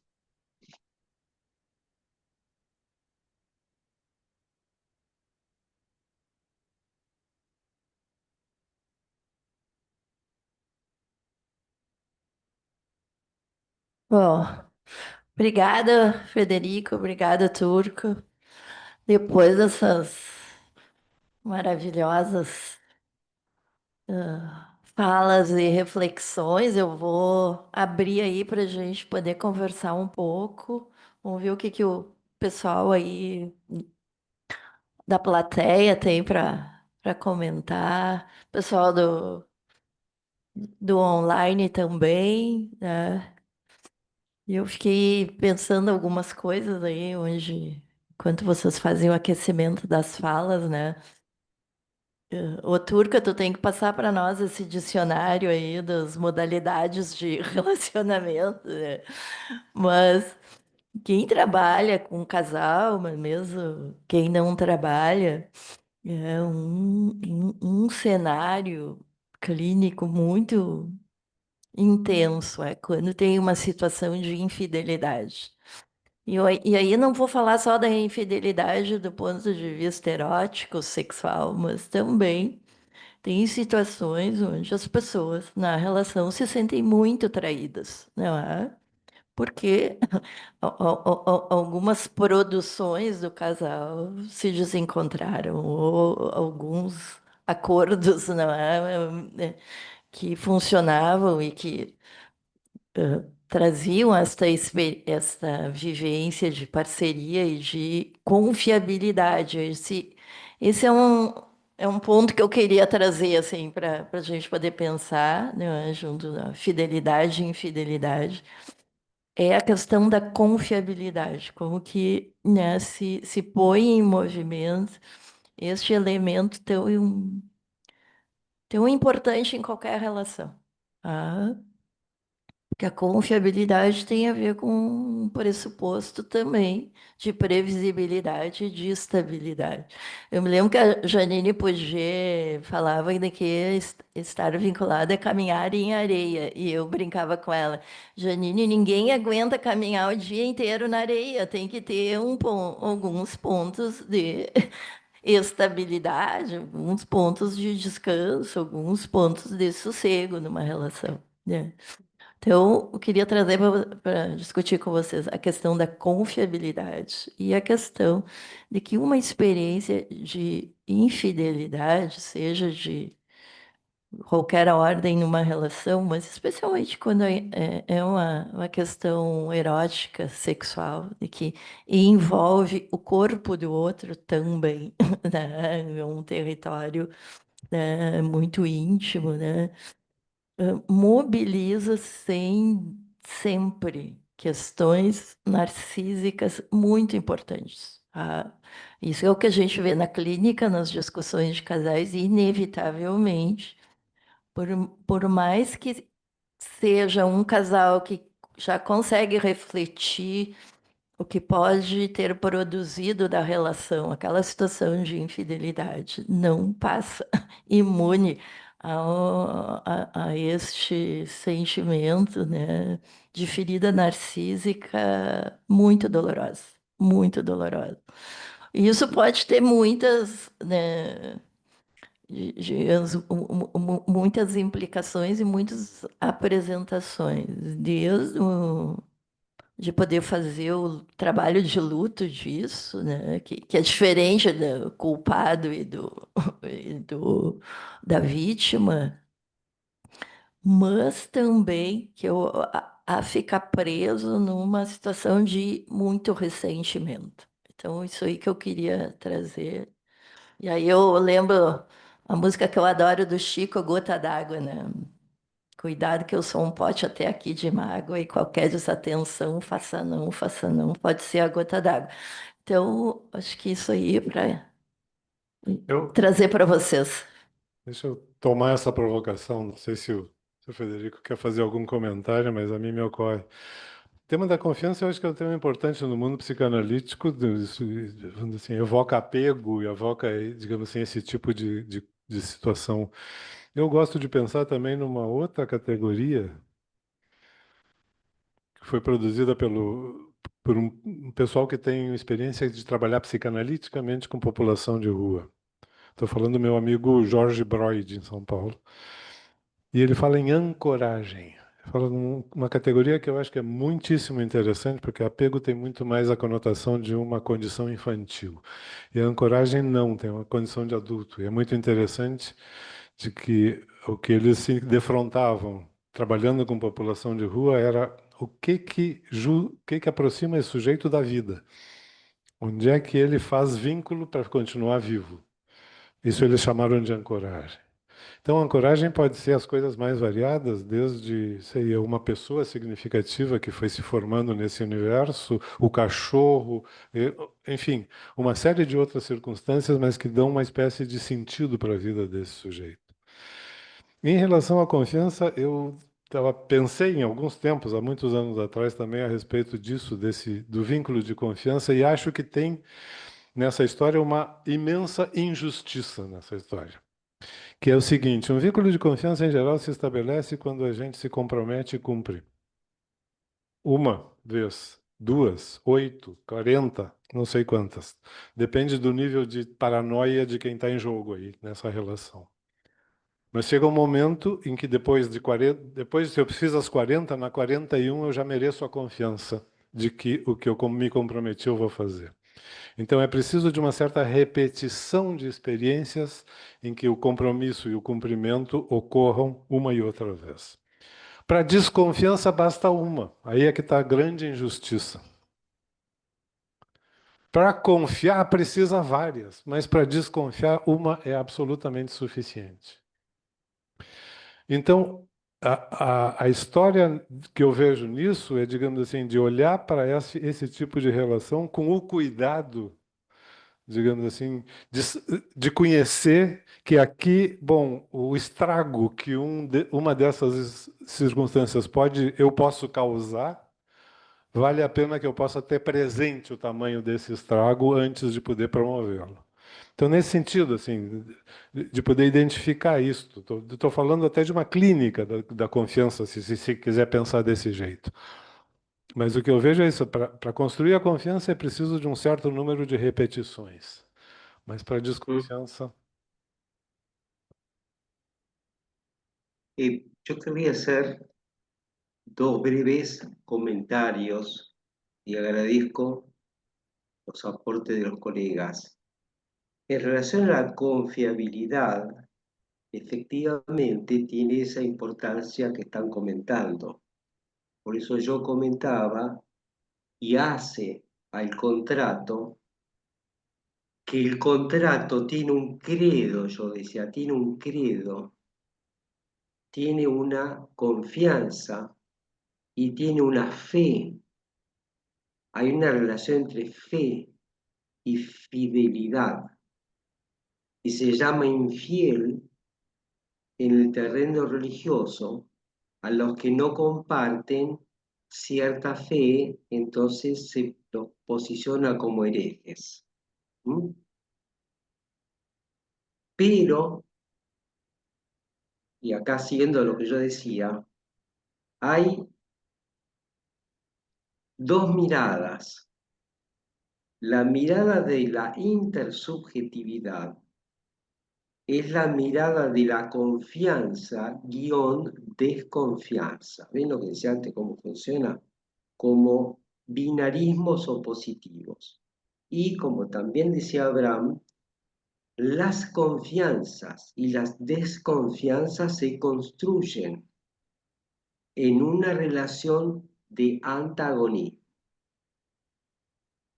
¿Cuál es la confianza desde la intersubjetividad? La confianza de la intersubjetividad es, como bien planteaba Ángela, la de que sugieren los puntos de estabilidad y tal vez certeza. Saber que lo que pasó sigue pasando y va a seguir pasando. Y es entonces aquello que da la idea, insisto, son miradas, de una cierta continuidad que es anticipable, que opera tranquilizando. Entonces, esto es una primera mirada desde la intersubjetividad. Por eso, el episodio infiel es una bofetada en la confianza de la persona engañada. ¿Mm? ¿Cuál es la confianza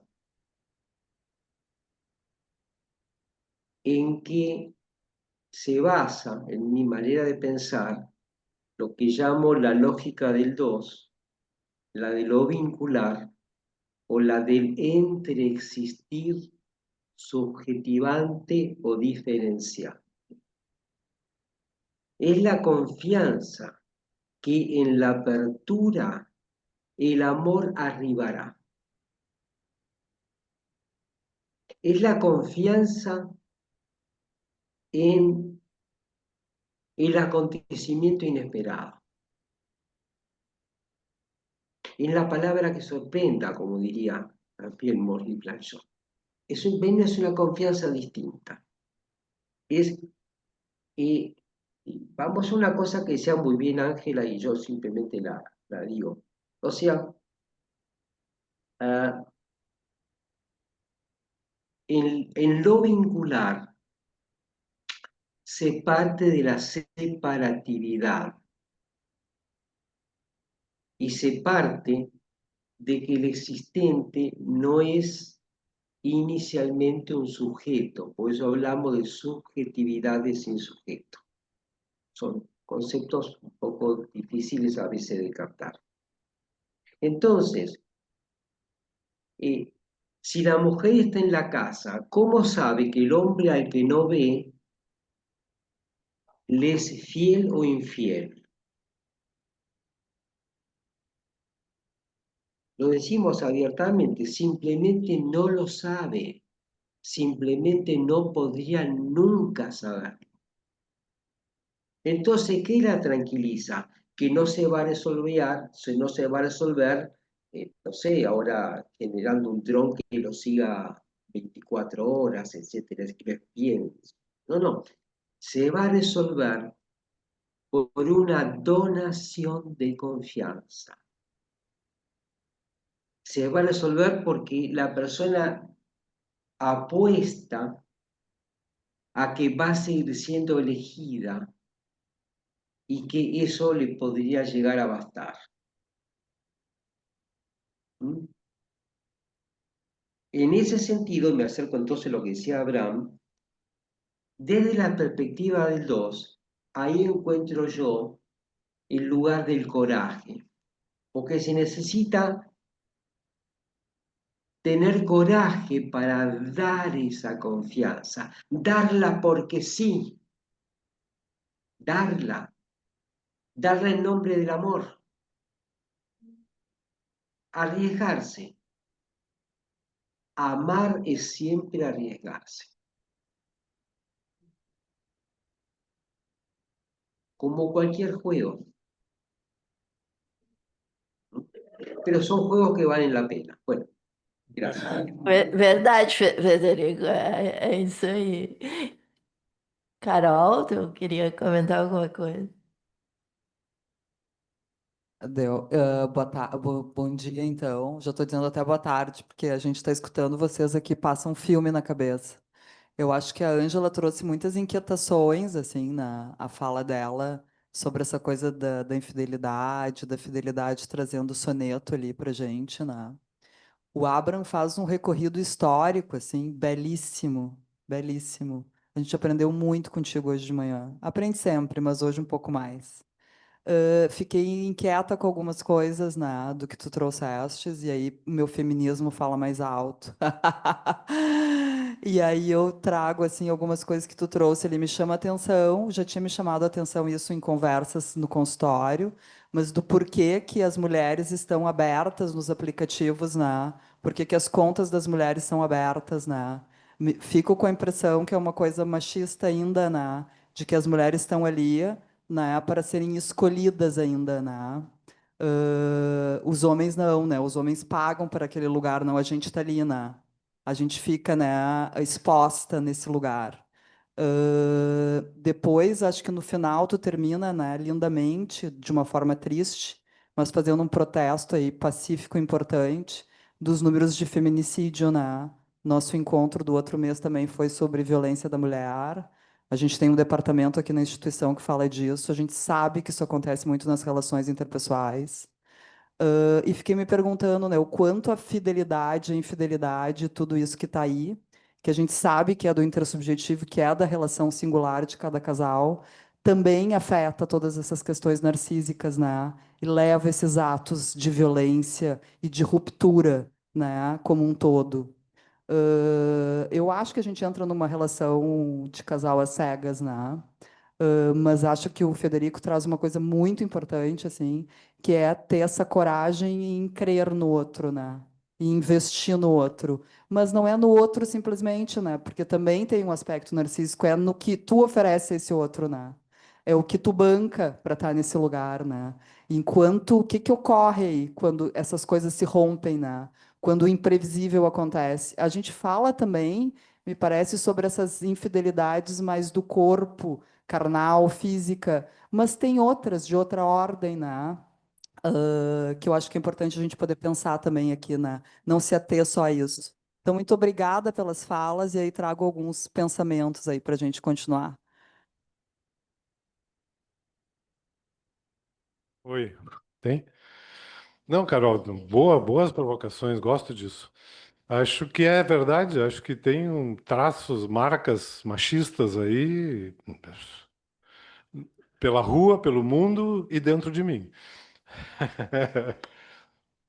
Mas essa noção, estava falando da história do casamento, essa vinculação histórica e de exclusividade, isso foi trazido, digamos assim, para o mundo ocidental pelo cristianismo.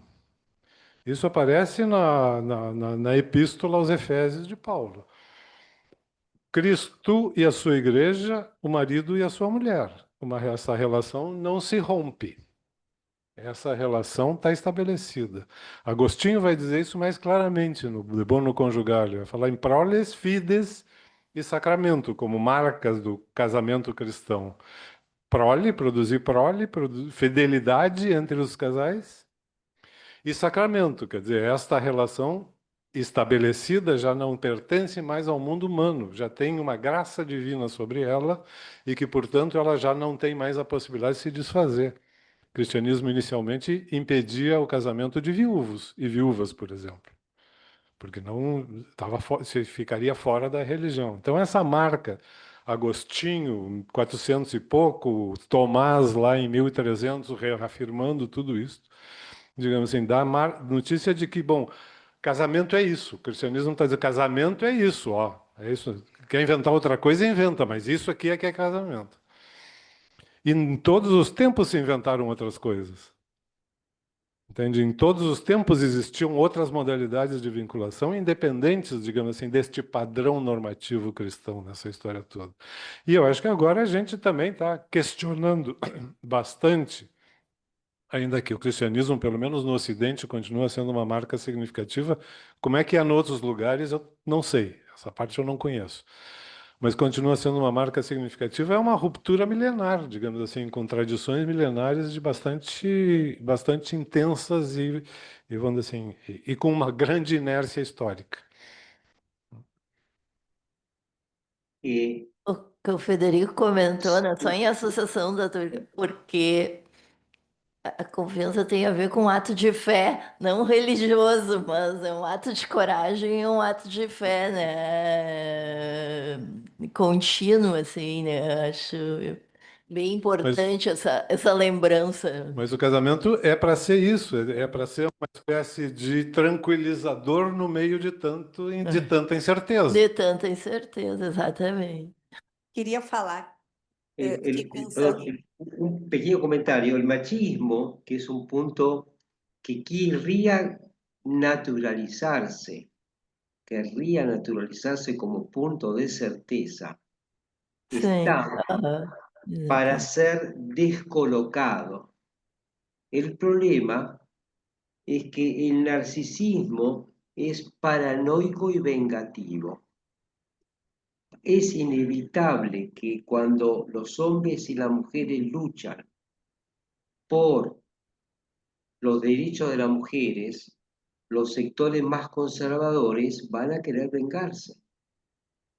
Es casi, es como yo lo sigo pensando, ¿no? En relación a la credulidad tiene tanto bases narcisistas, el yo que lo sabe todo, pero también tiene bases no narcisistas, que es la que yo querría resaltar. O sea, se confía en la incerteza, Ah, se confía é en la difícil, é difícil. ambigüedad. ¿Por qué? Porque no tiene por qué aterrizar ninguna situación catastrófica. Es una confianza en el amor. Uhum. Eso.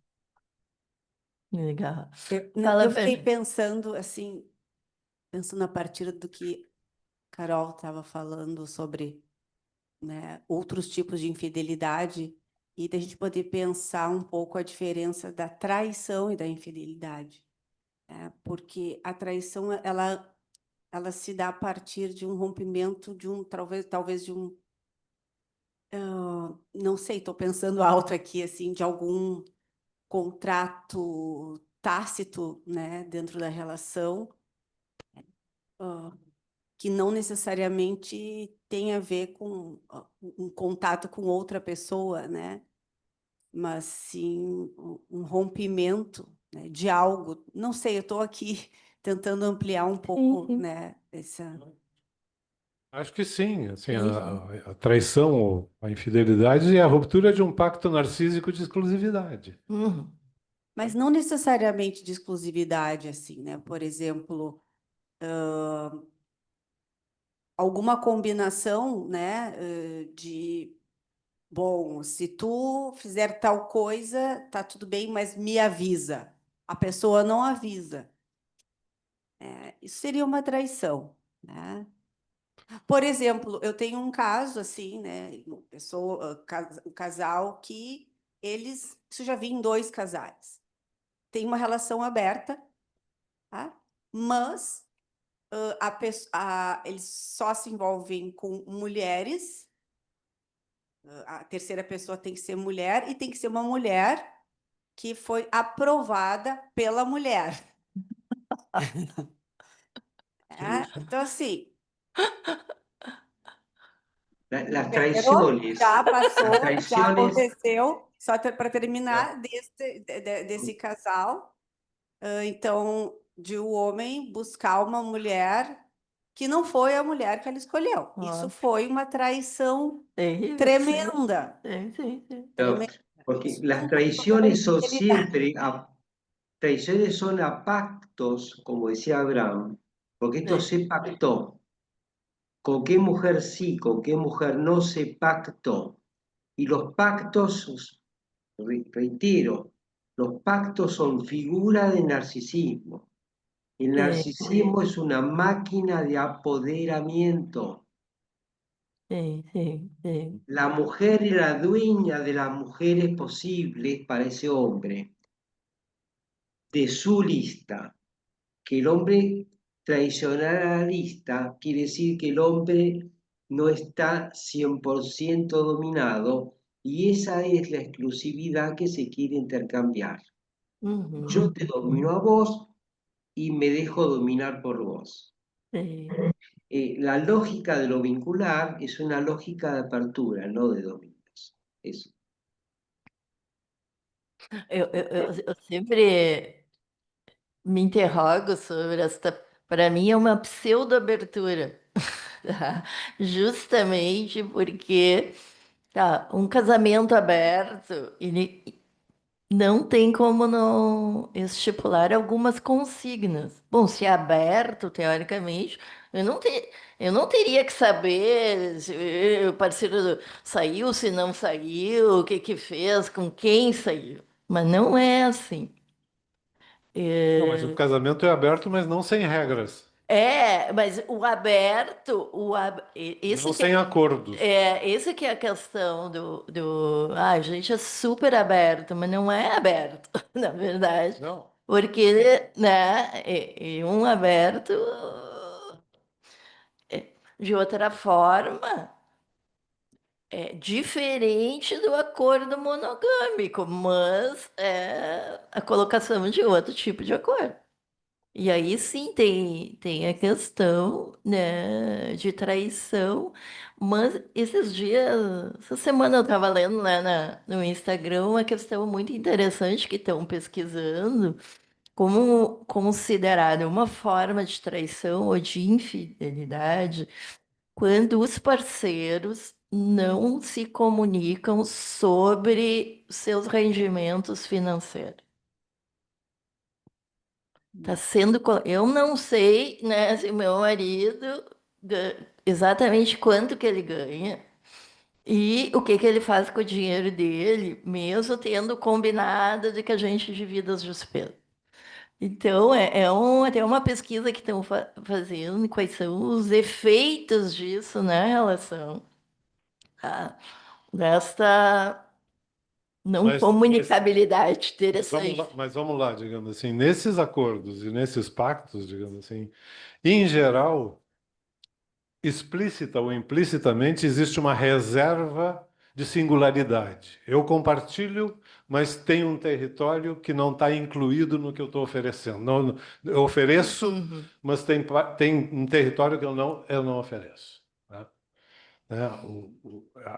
Essa é interessante essa história porque, bom, aceita, não aceita, mas Em geral, isso está incluído. Mesmo quando as pessoas dizem que são completamente transparentes. Ainda assim, tem um território que está excluído desta oferta.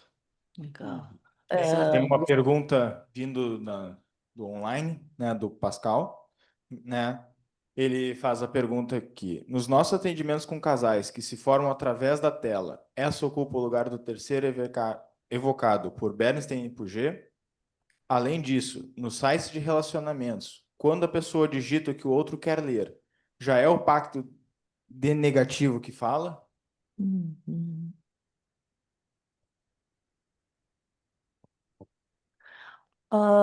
Eu vou dizer o que eu pensei, assim.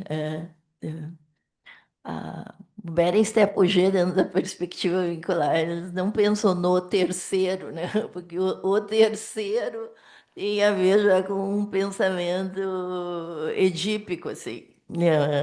Então, é um tipo de lógica diferente. A gente não, o analista não é o terceiro, o analista é um outro que está ali com eles em produção. E em produção, bom, em presença, sim, mas a tela também é um tipo de presença que hoje cada vez a gente, né, sabe mais, é diferente do presencial, mas é uma presença. Então, o analista não é um terceiro, é um outro que produz, né, que faz um trabalho vincular em conjunto, né? Então, essa é a ideia aí. Pode até haver exceções. Hã? Pode até haver exceções. Porque tem transferência, né? A transferência é também um tipo de produção, né? Mas não fica só nesta lógica edípica triangular, é isso. A gente tem mais uma questão vindo aqui do fundo, na sala do presencial. Quero primeiro agradecer pela fala de vocês três. Eu finalizei a minha primeira especialização mês passado e eu fiz sobre né, levou o título, então, meu trabalho de conclusão, Mundo Virtual, Liberdade ou Mal-Estar. Né? Teria sido muito interessante esse momento acontecer antes, né? Porque abriria o trabalho para outras perspectivas, né? Mas eu queria ouvir a opinião de vocês de um raciocínio que eu fui construindo ao decorrer da fala, né, dos três, né? O Abraham fala, então, dessa atenção sequestrada, né?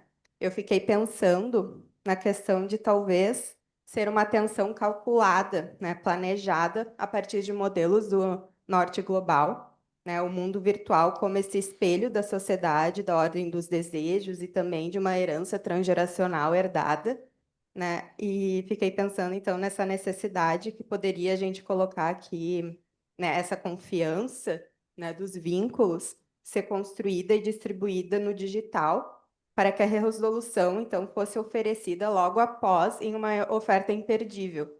Aí eu me lembrei do exemplo que é recorrente aqui no Brasil, né, do grupo dos legendários, que são esses homens que, de certa forma, se organizam e vão escalar a montanha para, então, desenvolver essa lealdade, desenvolver essa confiança, né, em todos os âmbitos ali dos vínculos dele, né, conjugal.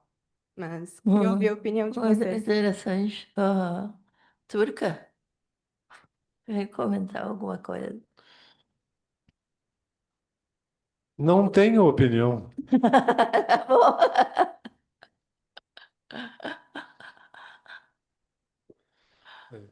Também são experiências subjetivas, pessoais de cada um. Digamos assim, não atrapalha ninguém, ajuda, boa viagem.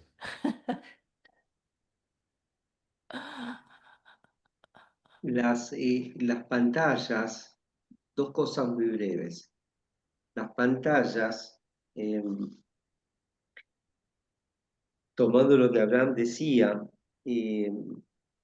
lo que más, tal vez más a nosotros nos va a llegar, sobre todo por la clínica, pienso, es la visión paranoide. ¿Mm? Una pantalla es como un tenedor, puede servir para bien y para mal, como cualquier cosa, es un instrumento cualquiera. Estamos acá unidos por la pantalla, por ejemplo, ¿ven? Exatamente. El otro punto es interesante es no tanto entonces pensar la atención en términos como lo hacemos tradicionalmente. Yo lo he estudiado en alguna época. La atención como funciones del yo. En este espacio, lo que yo querría contar es qué pasa con la atención en los vínculos y en las relaciones intersubjetivas. ¿Mm? Lo digo como un hecho clínico. Habitual, cuando uno está con un adolescente o con un niño a veces en la sesión, a veces también con adultos y en familias, a veces tenemos que luchar con la atención que nos dan a nosotros en comparación con la que le dan a las pantallas. Y yo creo que es una lucha legítima y a mí me parece divertida e interesante. Estamos na hora, né? Gente, infelizmente vamos ter que encerrar o nosso encontro. Quero agradecer muito a presença do Federico. Federico, grande amigo. Tem que escrever teu livro sobre infidelidades, Federico. Ele tem muita coisa escrita. E o Turca, nosso colega aqui, professor da formação, amigo de longa data. Agradeço ao pessoal dos científicos, colegas que vieram fora de Porto Alegre para a gente se encontrar. E acho que isso só mostra como a gente tem que conversar mais frequentemente sobre estes temas, né? Ontem eu assisti a PPG, Federico, que é a Associação de Psicoterapia e Psicologia de Grupo de Buenos Aires ali. Uma mesa redonda sobre inteligência artificial e que tipo de subjetividade está se formando Isso. nesse tempo, e eu acho bem interessante a gente fazer uma segunda rodada para incluir isso na questão vincular, né? Na inteligência artificial nós nem chegamos hoje. Nem chegamos ainda, exatamente, ficou o tempo 2. Gente, Mas eu também quero agradecer pela presença de todos. Um abraço, Federico. Bom te conhecer, mesmo que seja por tela. Yo les agradezco mucho a todos, un fuerte abrazo, un cariño enorme y les agradezco mucho el diálogo y lo que me deja pensar. Realmente les agradezco. graças. Então, Federico, pessoal que está em casa, muito obrigada. Agora a gente vai tomar um cafezinho, comer um bolinho, a pipoca, para fazer um fecho aqui. Um abraço, bom fim de semana.